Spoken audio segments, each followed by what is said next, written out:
मैं मोहम्मद फैसल और आप देख रहे हैं नेशनल दस्तक। दोस्तों, सरकार ने जिस तरीके से प्राइवेटाइजेशन को लागू करके एससी, एसटी, ओबीसी, माइनॉरिटी और पिछड़े लोगों को एजुकेशन से दूर रखने की कोशिश की या उनको रखने में कामयाब हुई, अब ये लोग लॉकडाउन में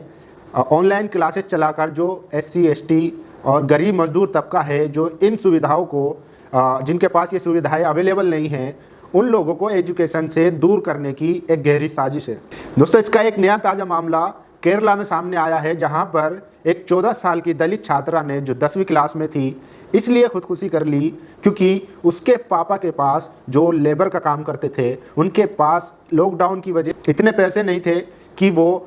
अपनी बेटी को कोई लैपटॉप, मोबाइल फ़ोन या टेप वगैरह दिला सके, जिसकी वजह से वो ऑनलाइन क्लासेस अटेंड नहीं कर पा रही थी, जिसके चलते छात्रा ने अपनी पढ़ाई के नुकसान होते देख आत्महत्या कर लिया। दोस्तों, वहाँ पर उसके बाद जो स्टूडेंट ऑर्गेनाइजेशन थी, जैसे एमएसएफ और फ्रेटर्निटी मूवमेंट और कई सारी ऐसी ऑर्गेनाइजेशन थी जो स्टूडेंट के लिए काम करती हैं, जब उन्होंने प्रोटेस्ट करा और सरकार से सवाल पूछा कि आप ये ऑनलाइन क्लासेस क्यों चला रहे हैं, तब जबकि भारत में आज भी 70% जो लोग हैं वो गांव में रहते हैं और जो गरीब मजदूर तबका है वो इन ऑनलाइन क्लासेस के लिए अभी भी पूरी तरीके से तैयार नहीं है या उनके पास इतनी फैसिलिटी नहीं है। फिर आप लोग क्यों ये ऑनलाइन क्लासेस चला रहे हैं? दोस्तों, वहाँ पर न बीजेपी की सरकार है, न आरएसएस की, न कांग्रेस की। मैं आपको बता दूँ, वहाँ पर केरला में सो कॉल्ड क्रांतिकारी और मजदूरों की पार्टी कही जाने वाली कम्युनिस्ट पार्टी ऑफ इंडिया है, जो केरला में कई सालों से सत्ता में है, लेकिन उसकी जो पॉलिसी है वो बिल्कुल मजदूर मुखालिफ है, एससी, एसटी, ओबीसी, माइनॉरिटी मुखालिफ है। तभी वहाँ पर एक 10वीं की छात्रा जो 14 साल की है वो आत्महत्या करने पर मजबूर हो जाती है। दोस्तों, हम देखते हैं कि जितने भी क्रांतिकारी है वो दिल्ली में बैठकर डीयू में, जेएनयू में ऑनलाइन क्लासेस या एग्ज़ाम का बायकाट करते हैं, लेकिन उनकी जो पेरेंट्स पार्टी है वो जहाँ पर सत्ता में है केरला में, वहाँ पर वो ऑनलाइन क्लासेस चालू करती है और तर्क देती है, कुतर्क देती है। लेकिन जो मजदूरों की समस्या है, जो गरीब मजदूर वंचित को एक साजिश के तहत कई सालों से शिक्षा से दूर रखा गया, उसके खिलाफ कुतर्क अपने पेश करती है। दोस्तों, इसीलिए मैं कहता हूँ कि जो लेफ्ट है या लिबरल है वो कभी भी किसी गरीब मजदूर का हमदर्द नहीं हो सकता। वो भले ही उसको अपने राजनीतिक फ़ायदे के लिए इस्तेमाल ज़रूर करता होगा, लेकिन उसके दर्द को नहीं समझ सकता। वो नहीं चाहता कि वो गरीब मजदूर जो सड़कों पर घूमता है, जो दिन रात मेहनत करके अपने माँ बाप का पेट भरता है, अपने बच्चों का पेट भरता है और बड़ी मेहनत और मशक्क़त के बाद अपनी शिक्षा को हासिल करने के लिए शहरों में आता है या बड़ी मुश्किल से वो एडमिशन ले पाता है, तो उसके साथ ऐसी ऐसी साजिशें रची जाती है जिससे वो खुद ही एजुकेशन छोड़ने पर मजबूर हो जाए। दोस्तों, ऑनलाइन क्लासेस का नुकसान क्या है? इसका ऑलरेडी हमारे भारत में एजुकेशन की तरफ जो एससी, एसटी, माइनॉरिटी है वो काफ़ी कम है, उनकी जो परसेंटेज है वो हायर एजुकेशन की तरफ खासकर बहुत कम है। उसके बावजूद भी हायर एजुकेशन में इस तरीके का ऑनलाइन क्लासेस वाला जो फॉर्मूला है, उससे क्या होगा कि जो गांव में रहने वाले लोग हैं जिनके पास इतना पैसा नहीं है कि वो अपने बच्चे को वेल इक्विपमेंट दिला सके और ऑनलाइन क्लासेस चला सके। आज भी जो भारत है वो 70% गाँव में बसता है। दोस्तों, आप सोचिए, अगर कोई कश्मीर का छात्र है तो वो ऑनलाइन एग्ज़ाम कैसे दे पाएगा जहाँ पर 2G नेटवर्क की सुविधा अवेलेबल हो। ऐसे ही गांव में रहने वाले लोग जिनके पास फ़ोन नहीं है, टैबलेट नहीं है, एप्पल नहीं है, लैपटॉप नहीं है, वो लोग किस तरीके से इस एग्ज़ाम को दे पाएंगे? तो ये एक गहरी साजिश है कि ऑनलाइन एग्ज़ाम लेके या ऑनलाइन क्लासेस करा के जो मदरसे से आने वाले, जिनका बैकग्राउंड मदरसे का है, जो मदरसे से हायर एजुकेशन की तरफ बड़ी मुश्किल से अब लोग आने लगे हैं, उनको फिर से दूर कर दिया जाए और एजुकेशन से उनको अलग कर दिया जाए ताकि वो आगे चल के सवाल ना कर सके सत्ता में बैठे और उनका इस्तेमाल कर सत्ता हासिल करने वाले लोगों से सवाल ना कर सके। इसलिए आज गरीब मजदूर और गांव से आने वाले, खासकर जो आने वाले लोगों को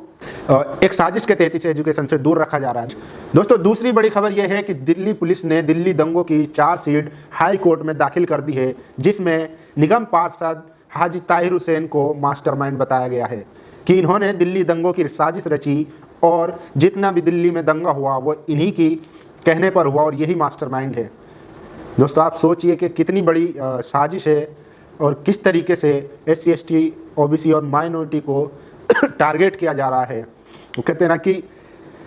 इस वक्त भारत में SC ST OBC और माइनॉरिटी की हालत ऐसी हो चुकी है कि तुम्हें मारा जाएगा, तुम्ही को इल्ज़ाम ठहराया जाएगा और तुम्हें ही सज़ा दी जाएगी। हमने देखा कि पिछले दिनों कई दिनों से जब से लॉकडाउन चला है किस तरीके से मुस्लिम छात्रों की गिरफ्तारियां हो रही हैं जो CAA NRC के खिलाफ प्रोटेस्ट कर रहे थे। अब समझने वाली बात यह है कि किस तरीके से दिल्ली पुलिस और ये मोदी सरकार मुसलमानों को और जो दलित हैं उनको किस तरीके से प्रताड़ित कर रही है, उन्हीं को सताया जा रहा है और उन्हीं पे इल्ज़ाम लगाया जा रहा है कि तुम ही ने अपने आप को कत्ल किया है और तुम्हीं को सज़ा मिलेगी। वरना दोस्तों, कपिल मिश्रा की मौजपुर चौक पे दी गई धमकी किसको याद नहीं है। किस तरीके से अनुराग ठाकुर ने इलेक्शन के वक्त गोली मारो वाली भाषण दिए, किस तरीके से परवेश वर्मा ने उन दिनों भड़काऊ भाषण दिए, किस तरीके से पूरी BJP लगी हुई थी कि इन प्रोटेस्ट को ख़त्म किया जाए और जो समाज है, जो मेजॉरिटी वाला समाज है, उन लोगों को किस तरीके से भड़काया गया कि ये जो धरनों पर बैठे हैं ये असल में पाकिस्तानी हैं और यहाँ पर पाकिस्तान जिंदाबाद के नारे लगते हैं। पूरे प्रोटेस्ट का जो आंदोलन का मीडिया ट्रायल हुआ है, बैठकर घंटों घंटों डिबेटें हुई है शाहीन बाग पे और मुल्क भर में जितने भी प्रोटेस्ट चल रहे थे सब पे कि किस तरीके से यहाँ पर पाकिस्तान परस्ती हो रही है और किस तरीके से ये मुल्क के मुखालिफ है, जबकि हकीकत इसके बरखिलाफ़ थी। हर बच्चे के हाथ में बाबा साहेब अम्बेडकर की तस्वीर थी और हर बच्चे के हाथ में संविधान की कॉपी थी। हमने देखा जामा मस्जिद पे चंद्रशेखर के साथ किस तरीके से मुस्लिम समुदाय खड़ा हुआ था और संविधान की शपथ ले रहा था कि हम कोई हिंसा नहीं करेंगे, कोई वायलेंस नहीं करेंगे। दोस्तों, हर जगह पूरे मुल्क में जहां भी CAA NRC का प्रोटेस्ट चल रहा था, हर जगह यही कस्में खाई जा रही थी कि हम संविधान बचाने की लड़ाई लड़ रहे हैं और हम संविधान बचा कर रहेंगे। जबकि BJP के IT सेल और भाजपा के नेताओं ने किस तरीके से आम जनता के जहनों में जहर भरा, ये आप सबको पता होगा। दोस्तों, वहीं जो दिल्ली माइनॉरिटी कमीशन की कमेटी है उसने एक रिपोर्ट अपनी पेश करी है हाई कोर्ट में कि किस तरीके से दिल्ली में जो दंगा हुआ था वो किस तरीके से सुनियोजित था, किस तरीके से प्री प्लान था, किस तरीके से वो एक सोची समझी साजिश के तहत दंगा कराया गया था। बल्कि दंगा नहीं, ये एक जन नरसंहार था मुसलमानों का जो 3 दिन तक लगातार चलता रहा। साथियों, मैं खुद वहाँ उस इलाके से आता हूँ जहाँ पर इस दंगों का सबसे गहरा प्रभाव पड़ा है, यानी कि सिर्फ बिहार मुस्तफ़ाबाद की जगह पर, जहां पर मुसलमानों के घरों को लूट लिया गया, बाद में गैस सिलेंडर डालकर जला दिया गया, कई मस्जिदें शहीद कर दी गई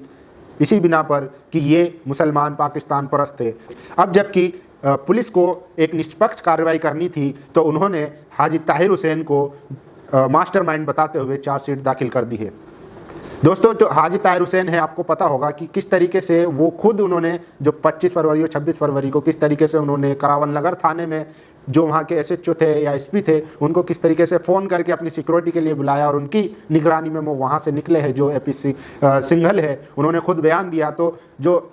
दिल्ली पुलिस की टीम है जिसने चार्जशीट दाखिल की है उसने उस बयान को नकारते हुए अपनी तरफ से एक नई थ्योरी गढ़ते हुए दिल्ली दंगों का मास्टरमाइंड हाजी ताहिर हुसैन को बता दिया है। दोस्तों, अगर आप कपिल मिश्रा है, परवेश वर्मा है, तो आप खुलेआम धमकी देकर भी बच सकते हैं और इतना बड़ा जन नरसंहार कराकर भी बच सकते हैं। और अगर आप मिरान हैदर है, शर्जील इमाम है, ताहिर हुसैन है, तो आपको सज़ा मिलनी तय है, चाहे आपका कसूर हो या ना हो।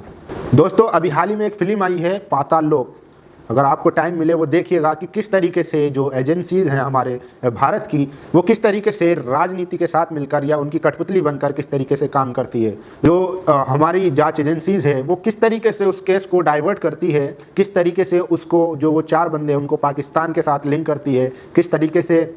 हमारी एजेंसियाँ काम करती है, उस फिल्म में बड़ी शानदार तरीके से दिखाया गया है। अगर आपको टाइम मिले तो ज़रूर देखिएगा। इस पे बवाल भी मचा हुआ है जो अनुष्का शर्मा के प्रोडक्शन तले बनी हुई है और अनुष्का शर्मा को इसके लिए बहुत ही भेदभाव झेलना पड़ रहा है, उनको ट्रोल किया जा रहा है, उनको पाकिस्तान परस्त बोला जा रहा है, उनको जिहादी बोला जा रहा है। दोस्तों, ये है हमारे भारत की जो व्यवस्था है उसकी सच्चाई है ये कि किस तरीके से गरीबों को और गरीब किया जा रहा है और मजदूरों को मरने के लिए छोड़ दिया जा रहा है और माइनॉरिटी के साथ जो सलूक हो रहा है वो आप सबके सामने है। दोस्तों, इस मुद्दे पर आपकी क्या राय है? अपना फीडबैक हमें ज़रूर दें और ऐसी तमाम वीडियो को देखने के लिए देखते रहिए नेशनल दस्तक। नेशनल दस्तक की आपसे गुजारिश है कि अगर इसको बचाना चाहते हैं तो नेशनल दस्तक को सब्सक्राइब करने के लिए रेड कलर के सब्सक्राइब बटन को दबाएं, फिर बेल आइकन की घंटी दबाएं। नेशनल दस्तक को बचाने के लिए बहुत ज़रूरी है कि हर खबर को शेयर करें, लाइक करें, कमेंट जरूर करें।